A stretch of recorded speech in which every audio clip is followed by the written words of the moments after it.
I found really incredible the way in which you are combining the text, the scientific one and the fictional one. It's a real science fiction is the most clear idea, and it's like building up an epic, a geological epic, in which we are suddenly having the idea of our transitory existence. So I was wondering, how did you work on this great combination of text and sources? It came. It started with the science fiction. I had been exposed to, a friend recommended the J.H. Rosny text, it's the pseudonym for two brothers, the Burks brothers, Belgian brothers, who were writing science fiction in the late 19th and early 20th century. Or they didn't, it was before science fiction was even a thing. But those two stories, Les Hippohuts and La Mort et la Terre, really I found astonishing for many reasons, but primarily because the alien protagonist or antagonist, depending on what your perspective is, were not anthrop. They weren't anthropomorphic in any way. They were very non-human, and also just I liked their. So I guess that was the main thing. And at some point, I thought I would just make an adaptation, a sci-fi adaptation, but actually a sort of a revolutionary visit to the INHM and seeing the little exhibit about Robert Hazen's theory of mineral evolution totally blew my mind and changed the trajectory of the film. And then I started deciding, okay, let's put the voice of science fiction next to the voice of science fact. And that's when I started really going down the tunnel, I guess, and researching and accruing a lot of the texts that do end up in the film. So, yeah, I don't know. I like the idea of those two voices alongside one another, like the more... you hear them as well in Valerie's voice, who's the one who's reading primarily French and a little English, because even though she speaks Portuguese, she didn't want to read the Clarice Lispector in Portuguese. And her voice is, in my mind, the oracular, conjuring, metaphysical force that sort of brings the film into being. And Dr. Marcia Bjornerud is the other voice, who's a geoscientist whose books I found...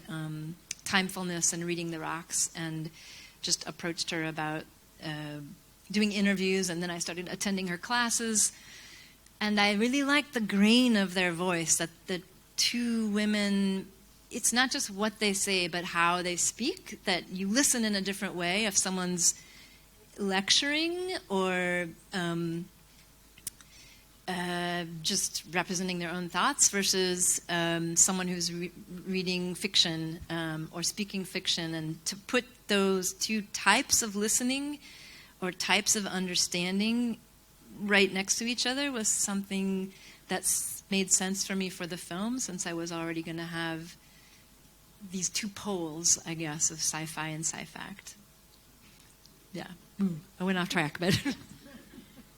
That was... Well, if you have questions,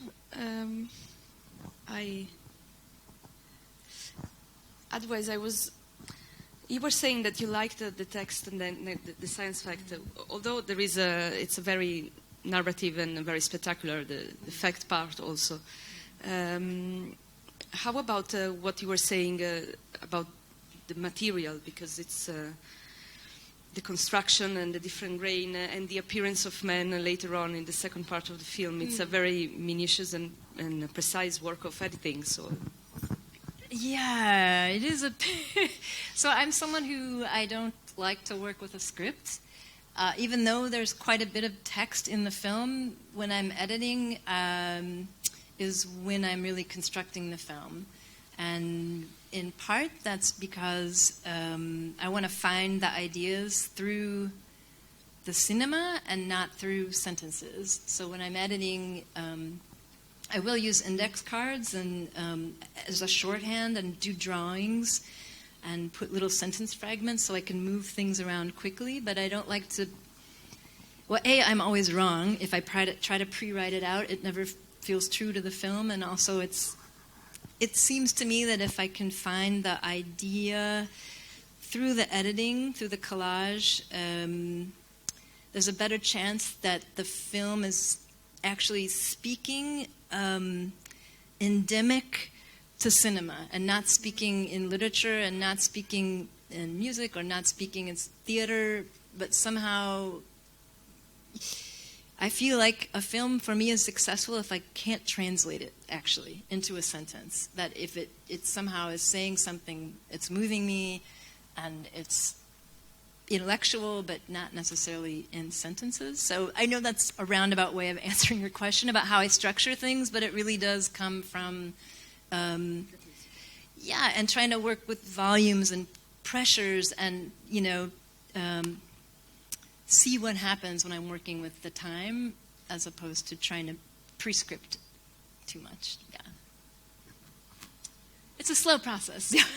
It's a lot. I mean, the film has its 4.5 billion years in 50 minutes, so it's very condensed, a very condensed history. And I love researching, and I love just learning about the ideas of the film. I'm not a geoscientist, and I'm not a microbiologist, so I was learning along with making the film, and I ended up. It's a bit like they talk about Western music. You write Western music in an additive way, but other forms of music, like Indian raga music or something, it's more subtractive. Like you start with all the notes in the chord, or let's say with like white noise, like all possible sounds and light, and then I subtract until I distill it down to this. So it's a negative, slightly negative process of starting with a lot of research and trying to... A bit, yeah. That's what I mean by the volume. I don't know. A bit like a sculpture. I mean, for me, film is very 3D. Maybe apropos, because you're watching a 3D film next. But it's 3D because of the sound. Sound is what makes 3D. It's what puts us in space. It's what, it places us in the middle of things and right now. And in this sense, for me, film is sculptural because I'm sculpting space, but a bit more through the sound than through the image. Thank you. Yeah. I think there was a question over there. Hi, Deborah. Hello. Piggybacking off of that, then and piggybacking off of sound, then I was struck by your choices in music, and I was curious where in your assembly process, if that's if the music is part of the gathering, or if it's when things are coming together in the edit, or maybe some mishmash of throughout. It's a bit of a mishmash. Thank you, Josh, for the question. It's a bit of a mishmash. I do... the sound choices are very particular. I would say I did have a hunch fairly early on that I wanted the first 2/3 or 3/4 of the film to be largely electronic, in part because I think to me electronic music can get a bit closer to an other or a non-human produced sound, even though these were humans making electronic musician. But I liked, for instance, in the sequence with the kind of taxonomy of the close-ups of the rocks, and you hear sort of like an onomatopoetic, like, those crazy. That's a composition by Nicholas Collins. That's he's a trumpeter, and he processes his trumpet through a synthesizer. So I love that it was electronic, but also had the breath. So sometimes, like I'll just have a hunch, like I heard that music and I knew it was right, or with the Brian Eno piece that's near the end, which is the first more analog sound we hear. It's the chimes that are happening at Mono Lake, and that's a composition he made. He was commissioned to make the chimes for the Clock of the Long Now, which is a clock that chimes once every, I'm sorry, I don't know exactly, like maybe someone in here knows. It's like once every 1,000 years or something, the clock will chime. And so the whole CD is different proposals for what those chimes would sound like. So I guess I'm getting off track. But the music, partly it's organic, partly I'm already editing and I'll hear something and I know it's right. Sometimes conceptually, like those two pieces, they fit. I knew I wanted to bring analog in because we're so disembodied. The scale is so crazy, as you were saying, Rebecca. I mean, we're in microcosms and macrocosms, both spatially and temporally. So to bring things back to the body, to bring it back to the choral, to something that you sung collectively, to something, the drumming at the end and the dancing, those,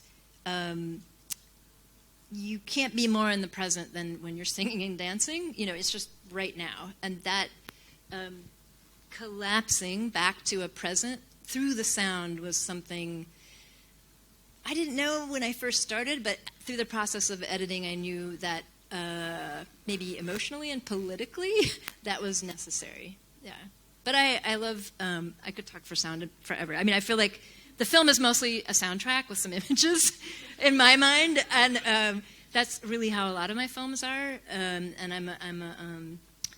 I'm a sound designer at heart who just like adorns the sound design with some pictures. So, yeah.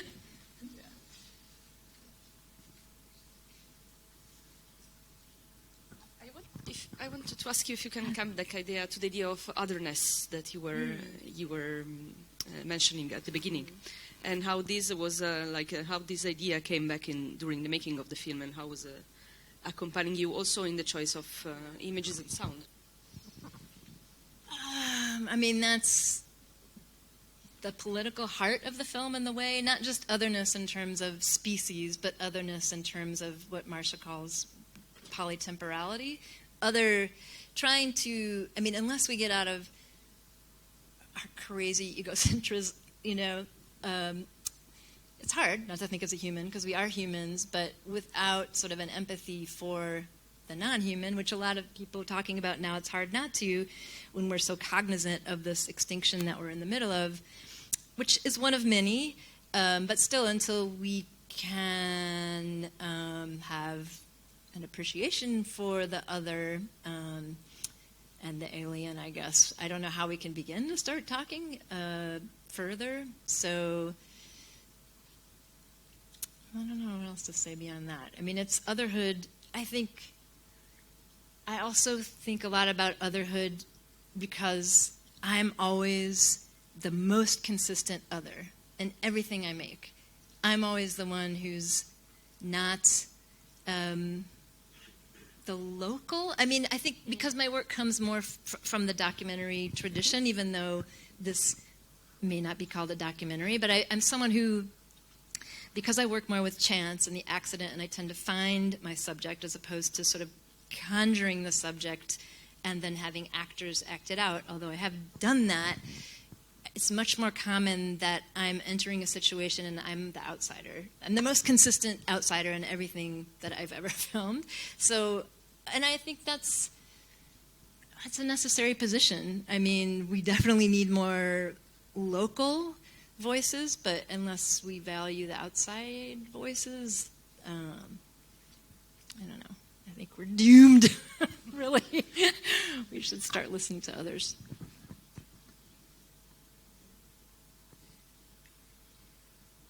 There's a person.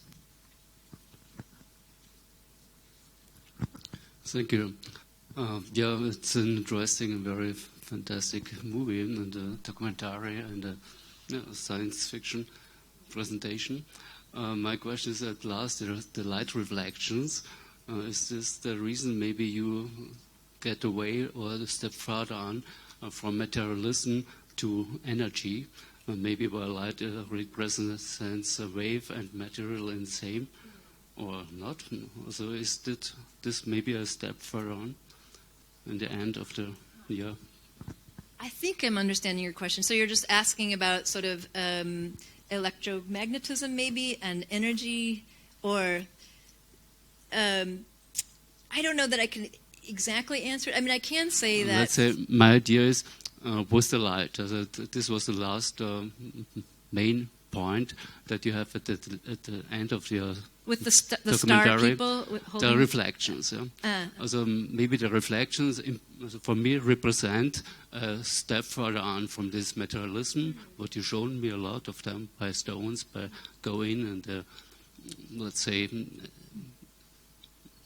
interesting. represent of material. Now you show me waves, energy. I guess. I mean, I'm pro matter. And matter matters, definitely matter matters. And but I love that. I mean, stars as engines. I mean, when Marcia starts to talk about chondrites basically being a piece of the sun, that matter, to be able for lay people who aren't scientists to think about stars and sun energy as catalysts for matter is important to me, but so is the I guess the invisible forces that protect it. For instance, without that electromagnetic shield around the planet, there probably wouldn't be any life here. To me, that sort of not just the cycle of mineral and life and how they are so entangled in producing one another. I mean, I feel like minerals should just be on the evolutionary tree, I think, in my opinion. But those other forces, energetic forces, maybe light, maybe sound. I mean, for me, vibration is sort of the maybe the engine for everything, and whether that vibration is something we see or something we feel or something we hear. It depends on what sensory doors you have as a as an entity in the world. But I guess that's there. There's definitely, it's, the metaphysical and the philosophical side is in the film for sure.